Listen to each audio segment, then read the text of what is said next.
حضرت سیدی مخدوم حضرت داتا گنج بخش علی حجویری رحمۃ اللہ تعالی علیہ اس مہینہ سے آپ کی نسبت بھی ہے اور آپ کو اس مبارک کی ماہ صفر المظفر میں آتا ہے، تو آج کے جمعہ کی نسبت سے اس آیت کے مطابق آپ کی تعلیمات بیان کی جائیں گی کہ حضرت داتا گنج بخش علی حجویری رحمۃ اللہ تعالی علیہ کی تعلیمات کیا ہیں۔ حضرات جی گرامی، حضرت داتا گنج بخش علی حجویری آپ حجویر میں پیدا ہوئے، جس کی وجہ سے آپ کو حجویری لکھا جاتا ہے، بولا جاتا ہے۔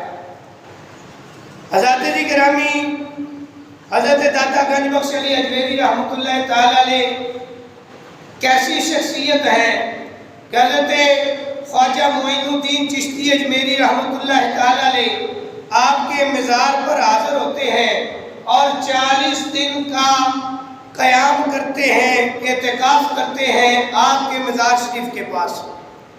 تو اعتکاف کے دوران جو فیض و برکات آپ کو نصیب ہوتے ہیں، ان کی بنا پر آپ لکھتے ہیں کہ گنج بخش فیض عالم مظہر نور خدا، ناقصانہ پیر کامل کاملانہ رہنما، کہ گنج بخش وہ ہیں جو پورے عالم کو فیض لٹا رہے ہیں، اور آج صرف فیض ہی نہیں لٹا رہے بلکہ جو ناقص ہیں ان کے لیے آپ پیر کامل ہیں، اور جو کامل ہیں ان کے لیے بھی آپ رہنما بنے ہوئے۔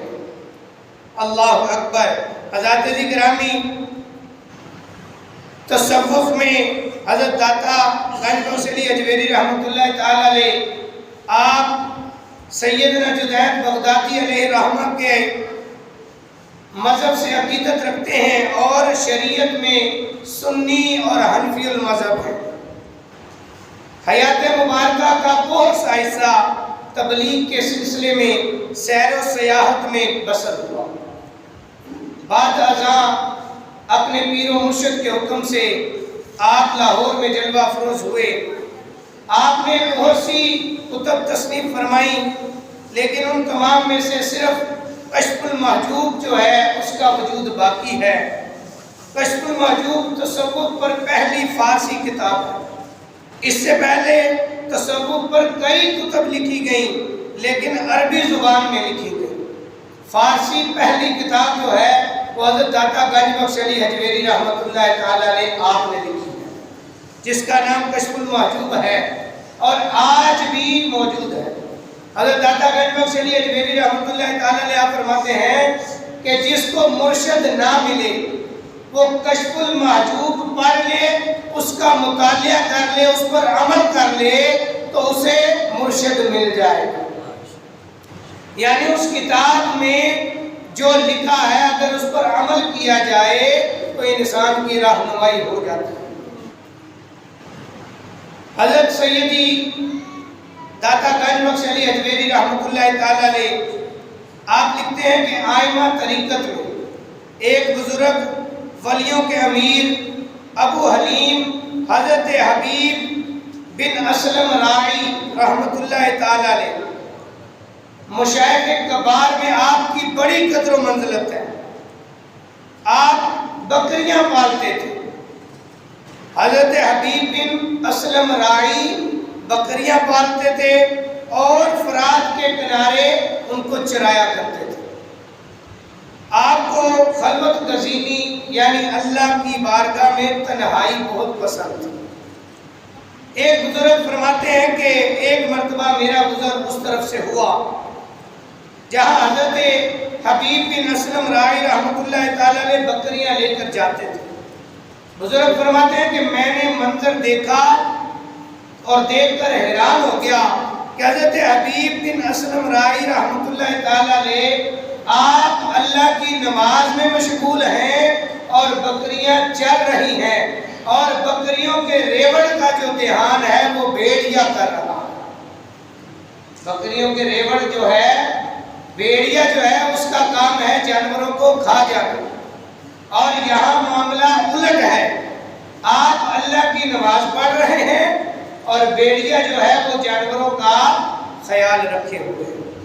حضرات جی گرامی، اور وہ بزرگ فرماتے ہیں کہ میں وہیں پر بیٹھ گیا اور حضرت حبیب بن اسلم رائی رحمۃ اللہ تعالی علیہ آپ کی نماز سے فراغت کا انتظار کرنے لگا۔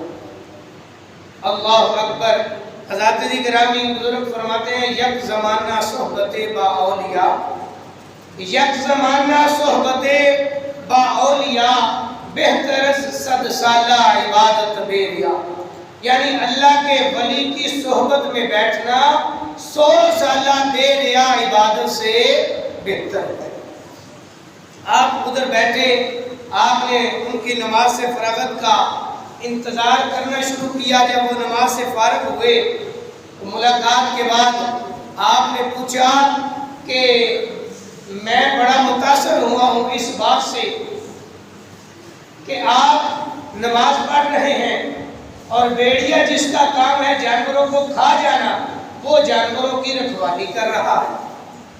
حضرت حبیب بن اسلم رائی رحمۃ اللہ تعالیٰ نے آپ مخاطب ہوئے تو آپ نے سب سے پہلے تو اسے پیالہ پکڑا لکڑی کا، تو پتھر کے نیچے کر کے وہاں سے پانی، دودھ اور شہد کا چشمہ جاری ہوا۔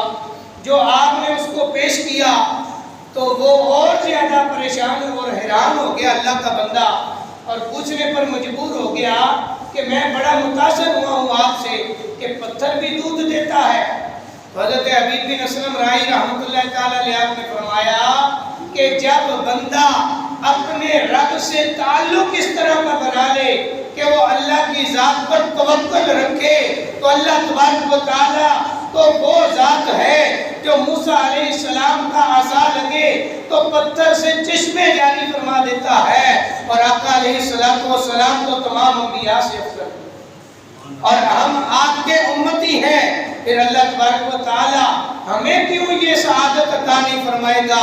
اور یہ اللہ کی کرم نوازی ہے کہ اللہ تبارک و تعالی نے یہ اپنی خاص رحمت فرمائی ہے۔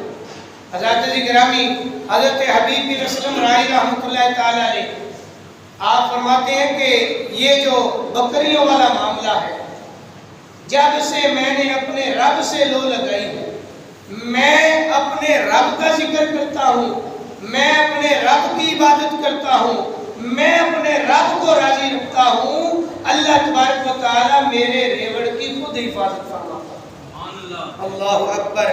حضرات جی گرامی، یہاں پر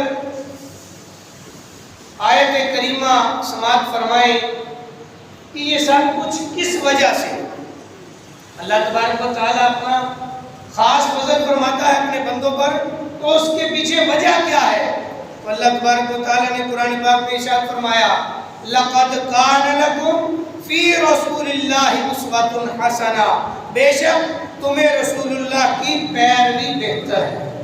تو پتہ چلا جو آقا علیہ السلام کی پیروی کرتا ہے پھر اللہ تبارک و تعالیٰ اسے نواز دیتا ہے۔ حضرات جی گرامی، جو اللہ کے بندے ہیں جب کوئی ان سے ملتا ہے تو پھر وہ اللہ سے ملاتے ہیں۔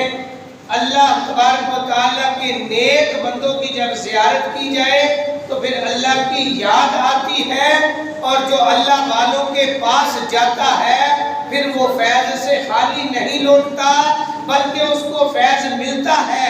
لیکن یہ بندے کے اپنے نصیب ہے کہ جس کی صحبت میں گیا ہے وہاں سے جو ملا ہے اس کو راستے میں انڈیل آئے یا اپنے دل میں سما کے آ جائے۔ اللہ اکبر۔ حضرات جی گرامی، حضرت میاں محمد بخش رحمت اللہ تعالی علیہ آپ فرماتے ہیں مرد ملے تے درد نہ چھوڑے، او دن دے گن کرتا، کامل لوگ محمد بخشا، لال بنان پتھر کا۔ یعنی اللہ کے بندے سے جو بندہ ملتا ہے جب کسی کامل سے ملے تو اللہ تبارک و تعالیٰ کی بارگاہ میں وہ بندہ بھی مقبول ہو جاتا ہے۔ اللہ اکبر۔ حضرات جی گرامی، بزرگ فرماتے ہیں کہ میں نے حضرت حبیب بن اسلم رائی رحمۃ اللہ تعالیٰ علیہ آپ سے سوال کیا کہ حضور میں آپ کے پاس آیا ہوں، مجھے کوئی نصیحت فرما دیں۔ تو آپ نے فرمایا دو باتیں یاد رکھو، دو باتیں یاد رکھو، اپنے دل کو حرص سے، طمع سے بچانا۔ طمع کہتے ہیں لالچ کو، تو لالچ اور خواہشات سے اپنے آپ کو، اپنے دل کو پاک رکھنا۔ اور دوسرا فرمایا اپنے پیٹ کو لقمہ حرام سے محفوظ رکھنا، اپنے پیٹ کو لقمہ حرام سے محفوظ رکھنا، کیونکہ لوگوں کی ہلاکت انہی دو چیزوں کی وجہ سے، اور بھلائی بھی انہی دو چیزوں سے بچنے میں ہے۔ اللہ اکبر۔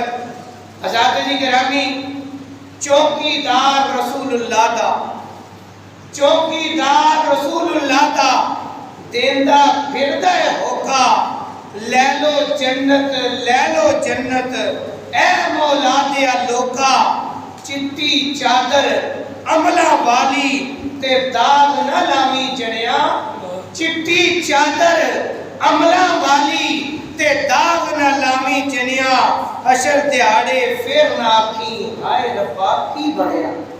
آج وقت ہے، آج اچھے لوگوں کی نسبت اختیار کر لو، جو کھاتے ہو اس پر بھی غور کرو اور جو پہنتے ہو اس پر بھی غور کرو، تو اپنے آپ کو برائی سے محفوظ رکھو۔ آج وقت ہے، اگر اپنے آپ کو بچا لو گے تو سرخرو ہو جاؤ گے، آج اگر اپنے آپ کو نہ بچا سکے تو کل اللہ کی بارگاہ میں سوال کرتے پھرو گے، اے رب یہ ہمارے ساتھ کیا ہوا۔ آپ نے فرمایا کہ دو چیزوں سے اپنے آپ کو بچائے، کون سی؟ ایک حرص، لالچ، لالچ نہ کرنا، نفسانی خواہشات کی لالچ نہ کرنا۔ دوسرا اپنے پیٹ کو لقمہ حرام سے محفوظ رکھو۔ اور آج ہمارے معاشرے کے اندر دیکھا جائے تو سب سے بڑی تباہی یہی ہے، ہر انسان لالچ میں پڑا ہے، ہر انسان کو یہ فکر ہے کہ مجھے کامیابی مل جائے۔ کامیابی سمجھتا کس بات میں ہے کہ میرے پاس دولت ہو، گاڑی ہو، گھر ہو، یہ سب سہولتیں میرے پاس موجود ہوں تو اس میں کامیابی ہو۔ حالانکہ اللہ تبارک و تعالیٰ نے قرآن پاک میں ارشاد فرمایا قد افلح من تزکا، تحقیق کامیاب وہ ہیں جنہوں نے اپنے نفس کا تزکیہ کیا، یعنی اپنے نفس کو پاک رکھا۔ تو نفس پاک کب ہوگا؟ جب ہم لالچ اور طمع سے اور نفسانی خواہشات سے بچیں۔ تو آج معاشرے کے اندر دیکھا جائے تو ہر انسان اپنی نفسانی خواہش پوری کرنے کے لیے حلال حرام کی تمیز چھوڑے رہتا ہے، بھائی بھائی کا دشمن بنا پھرا ہے۔ حضرات جی گرامی، یہی وجہ ہے کہ یہ سب اسلام سے دوری ہے۔ اسلام سے دوری کی وجہ سے باپ بیٹے کا دشمن، بیٹا باپ کا دشمن، بھائی بھائی کا دشمن، بھائی بہن کا دشمن، اور یہ سب کچھ صرف چند نفسانی خواہشات اور چند پیسوں کے ہی وجہ۔ بہن کو وراثت نہ دینی پڑے اس ڈر سے بہن کا قتل کیا جا رہا ہے، لین دین کے تنازع میں اپنے بھائی کے گلے پر چھری چلائی جا رہی ہے۔ حضرات جی گرامی، اس طرح کے معاملات صرف تب ہوتے ہیں جب ہم دین سے دور ہوں۔ اسلامی تعلیمات کی بڑی ضرورت ہے۔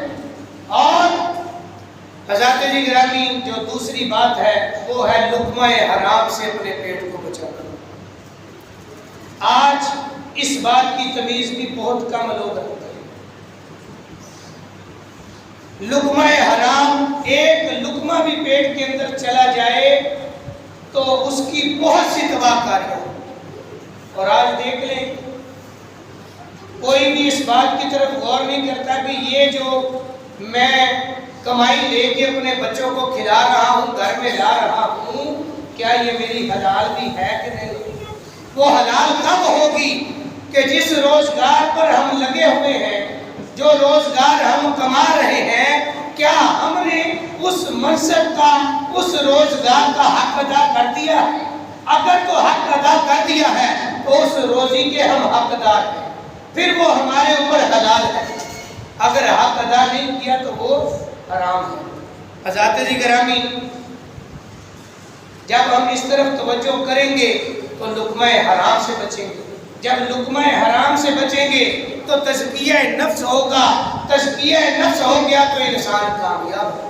اس کی سند اللہ رب العزت نے قرآن پاک میں بیان فرما دی ہے۔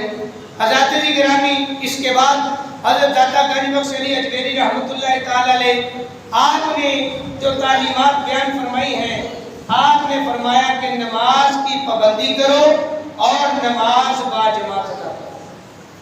40 سال تک حضرت داتا غازی بخش علی اجمیری رحمۃ اللہ تعالی علیہ آپ دین کی تبلیغ کے لیے سفر کرتے رہے، لیکن ایک بھی نماز ایسی نہیں جو آپ نے باجماعت ادا نہ کی، یعنی نماز ہمیشہ باجماعت ادا کی۔ اور اس کا حوالہ پھر قرآن سے بیان فرمایا، وَأَقِيمُوا الصَّلَاةَ وَآتُوا الزَّكَاةَ وَارْكَعُوا مَعَ الرَّاكِعِينَ۔ آپ نے فرمایا اور نماز قائم کرو اور زکوٰۃ ادا کرو اور رکوع کرو رکوع کرنے والوں کے ساتھ۔ اس کے ساتھ حضرت داتا غازی بخش علی اجمیری رحمۃ اللہ تعالی علیہ آپ نے آقا علیہ السلام کا ارشاد بیان فرمایا کہ نبی پاک صلی اللہ علیہ وسلم نے فرمایا، اکیلے نماز پڑھنے سے باجماعت نماز ادا کرنا 27 درجے افضل ہے۔ اکیلے نماز ادا کرنے سے باجماعت نماز ادا کرنا 27 درجے افضل ہے۔